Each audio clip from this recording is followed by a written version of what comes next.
La Esfinge, Edgar Allan Poe. Durante el pavoroso reinado del cólera en Nueva York, acepté la invitación de un pariente para pasar 15 días con él en el retiro de su cottage Ornée, a orillas del Hudson. Teníamos allí a nuestro alrededor todos los medios corrientes de esparcimiento veraniego, y entre vagar por los bosques, dibujar, pasear en bote, pescar, bañarnos, oír música y leer, habríamos pasado el tiempo bastante agradablemente, si no fuera por las terribles noticias que nos llegaban todas las mañanas desde la populosa ciudad. No había día que no nos trajese nuevas del fallecimiento de algún conocido. Luego, como la mortandad fuera en aumento, nos hicimos a la idea de esperar a diario la pérdida de algún amigo. Terminamos por temblar ante la aproximación de cualquier mensajero. El mismo aire del mar parecía impregnado de olor a muerte. Aquel pensamiento paralizante llegó a apoderarse real y completamente de mi alma. No podía apartarlo de mi mente ni alejarlo de mis sueños. Mi anfitrión, de temperamento menos excitable, aunque tenía muy deprimido el ánimo, se esforzaba por levantar el mío. Su entendimiento, acentuadamente filosófico, no se dejaba afectar en ningún momento por irrealidades. Se mostraba suficientemente sensible a los objetos materiales del terror, pero sus sombras no le inspiraban la menor aprehensión. Sus esfuerzos por sacarme del estado de anormal abatimiento en el que había caído quedaron frustrados en gran medida por ciertos libros que encontré en su biblioteca. Eran estos de tal carácter que podían hacer germinar a la fuerza cualquier semilla de superstición hereditaria que se hallase latente en mi pecho. Había estado leyendo aquellos libros sin su conocimiento, y por ello con frecuencia no acertaba a explicarse las impresiones forzosamente impuestas a mi imaginación por obras de sus textos. Mi tópico favorito era la creencia popular en los presagios, una creencia que, en aquella época de mi vida, estaba casi seriamente dispuesto a defender. Sobre este tema sosteníamos largas y animadas discusiones. Él, calificando de completa sin razón la fe en tales cuestiones, yo afirmando que el sentimiento popular brotado con absoluta espontaneidad, es decir, sin trazas visibles de sugestión, contenía los inconfundibles elementos de la verdad y era merecedor de todo respeto. El hecho es que, poco después de mi llegada al cottage, me había ocurrido un incidente tan inexplicable y tan portentoso que bien podría habérseme excusado por considerarlo un presagio. Me espantó y me desconcertó tanto a la vez que transcurrieron muchos días antes de resolverme a comunicar la circunstancia a mi amigo.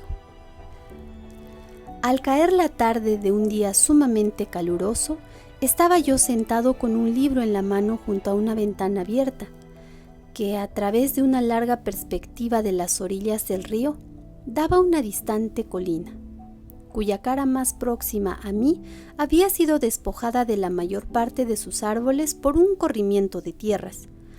Mis pensamientos habían estado vagando hacía rato, desde el volumen que tenían ante mí hasta la lobreguez y la desolación de la vecina ciudad.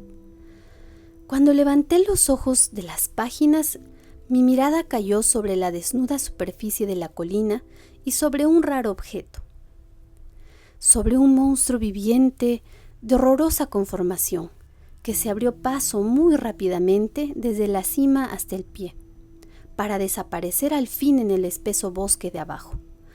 Al principio, cuando apareció aquel ser, dudé de mi cordura y por lo menos del testimonio de mis propios ojos, y pasaron muchos minutos antes de que lograra convencerme a mí mismo de que yo no estaba loco y de que aquello no era un sueño.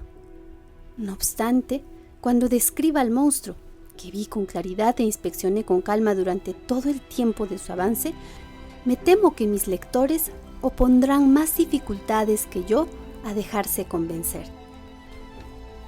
Comparando el tamaño de aquella criatura con el diámetro de los grandes árboles junto a los cuales pasaban los pocos gigantes de la foresta que había escapado a la furia del corrimiento de tierras, deduje que era mucho mayor que cualquier barco de línea existente.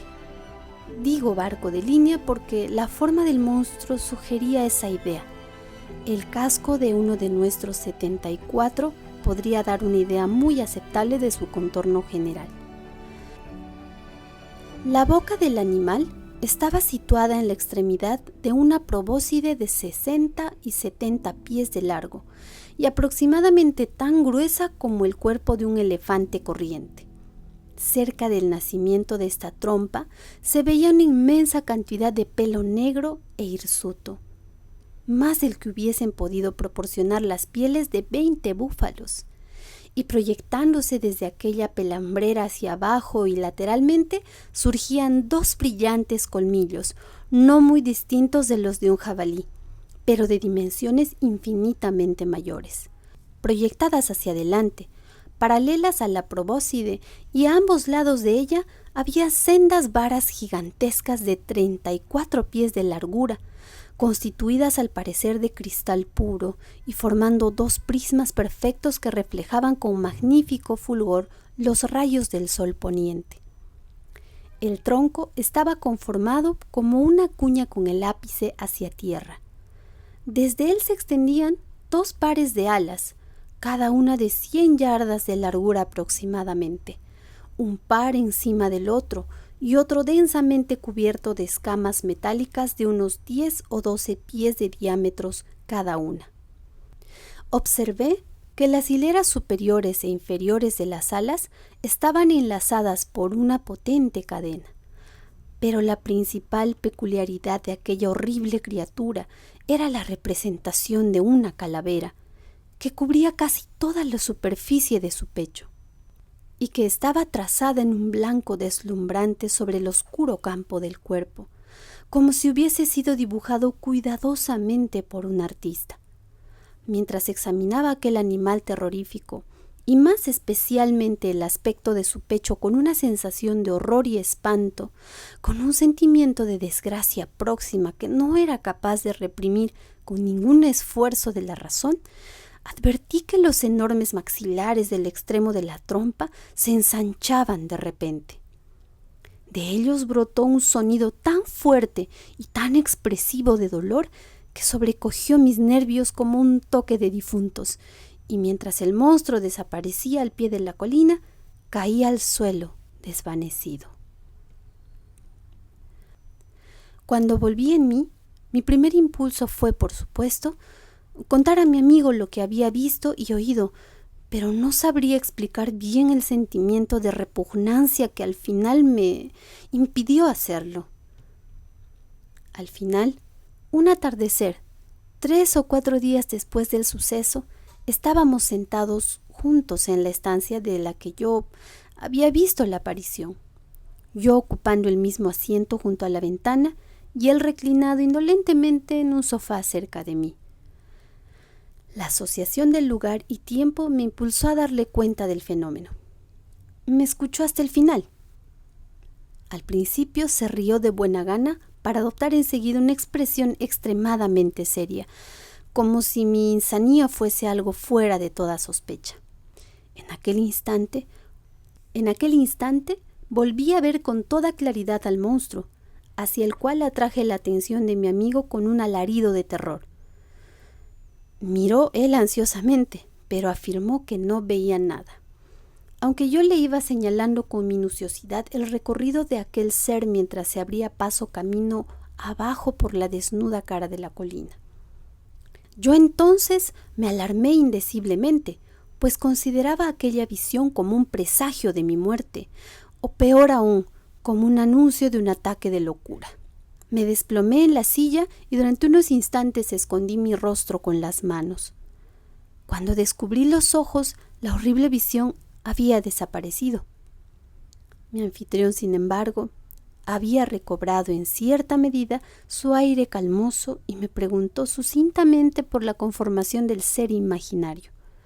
Cuando le hube satisfecho por completo a este respecto, suspiró profundamente, como si se sintiera liberado de alguna carga intolerable, y comenzó a charlar, con una calma que me pareció cruel, de varios puntos de filosofía especulativa que hasta aquel momento había constituido tema de discusión entre nosotros.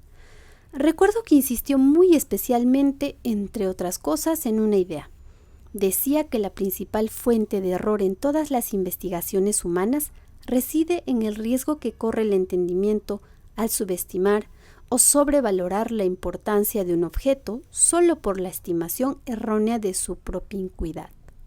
Por ejemplo, para apreciar debidamente, dijo, la influencia que sobre la humanidad ha debido de ejercer la difusión de la democracia, podríamos considerar que la distancia de la época en que tal difusión pudo efectuarse constituye un elemento en la apreciación.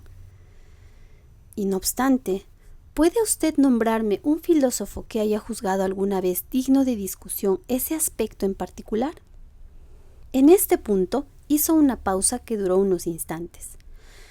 Se dirigió luego a un estante de libros y sacó una sinopsis corriente de historia natural, rogándome entonces que cambiara de asiento con él para así ver mejor los pequeños caracteres del volumen. Ocupó mi sillón junto a la ventana y, abriendo el libro, reanudó su plática con el mismo tono de antes. Si no hubiera sido por su extrema minuciosidad al describir el monstruo, dijo, nunca habría estado en condiciones de demostrarle lo que era. En primer lugar, permítame leerle la descripción para escolares de la esfinge perteneciente al género Phoenix, llamada de los crepusculares, orden de los lepidópteros, clase de los insectos. La descripción dice así: 4 alas membranosas cubiertas de pequeñas y coloreadas escamas de aspecto metálico, boca que forma una probóscide enrollada debido a la prolongación de los maxilares, sobre cuyos lados se hallan rudimentos de mandíbulas y palpos pilosos, alas inferiores adheridas a las superiores por pelos tiesos, antenas prismáticas en forma de porra prolongada, abdomen puntiagudo. La esfinge de la calavera ha causado a veces gran terror entre el vulgo por el tono melancólico del grito que emite y por el distintivo de la muerte que lleva en su coselete. Cerró el libro y se incorporó hacia adelante, colocándose exactamente en la misma postura que yo había adoptado cuando vi al monstruo. ¡Ah! ¡Aquí está!, exclamó luego. Está volviendo a ascender la cara de la colina y admito que se trata de un ser de aspecto muy notable.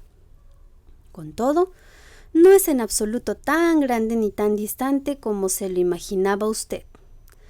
Lo cierto es que, ahora que lo veo reptar subiendo por ese hilo que alguna araña ha tejido a lo largo de la hoja de la ventana, calculo que tendrá un 16avo de pulgada de longitud como máximo, y distará otro 16avo de pulgada de la pupila de mi ojo. Fin.